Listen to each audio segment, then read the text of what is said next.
Some people chase mountains, others are called by them. I don't know when it began, but every time I saw a peak, something inside me whispered, Go. Everest was always the dream, not to conquer it, just to be near it, to breathe in its silence, to feel small beside something so vast. I knew I would probably never stand on its summit, but maybe, just maybe, I could walk to its feet.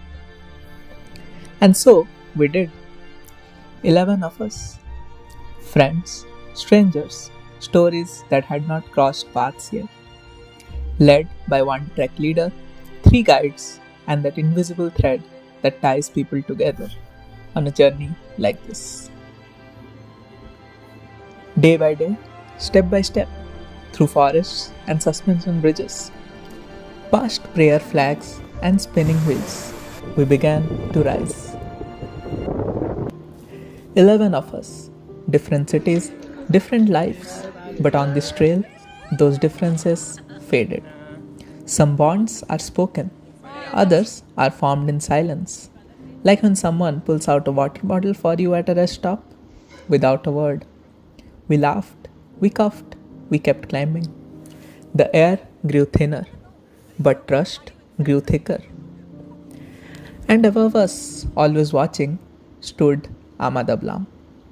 Two peaks rising like hands in still prayer. I looked to them every morning. They felt like guardians, silent, ancient, kind. In their shadow, you begin to listen, not to others, but to yourself, and sometimes to the mountains too. At night, the world turned blue.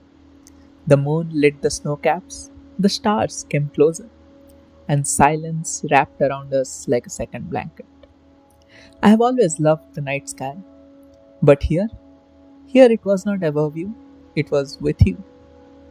Stars, mountains, breath, everything slowed down, as if time respected the altitude too. You don't speak much up here, not because you are tired, but because there is finally nothing to say. Then came Tangboche. We turned the corner, and there it was, Everest, the roof of the world. I didn't cry, I didn't cheer, I just stood there. My mind went blank, and somehow, in that emptiness, I felt full. I thought to myself, I'm 25, and there may be very few things I do in this life that will ever feel bigger than this. Gorakshep, the air was thin, and so was my strength.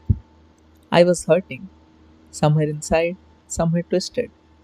I could not tell if I was sick or just stretched to my edge. But I kept walking, because when the mountains calls, you don't stop halfway. And then we were there, Everest Base Camp. I thought I would cry or cheer, but no, I just stood there, breathing. Around me, ice cracked, prayer flags fluttered, the way they had ushered us forward throughout the journey. I looked at the camp, the tents, the colors, the quiet movement of people through the cold. They built this. They build this every year on ice with their hands. I whispered to myself, respect for the Sherpas, for the land, for the mountain, for the version of me who walked every step to get here. The next morning, we were six. The others flew out. I get it. The mountain does not let everyone go both ways. But for those of us who walked down, the air got thicker, the trail easier. But something inside me stayed at altitude. You return lighter, yes, but not because you have lost something. It's because the mountains gave you something, and now you have to carry it differently. Coming back was strange. The trail felt familiar, but I was not the same person walking it. Maybe it's the mountain air. Maybe it's the silence. Maybe it's just what happens when you go far enough away to meet yourself. I didn't come back with answers. I didn't need to.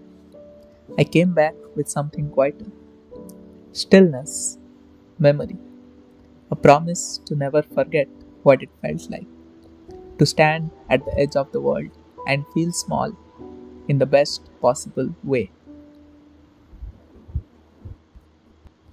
My name is Tavish, and I made this film not to teach, but to remember.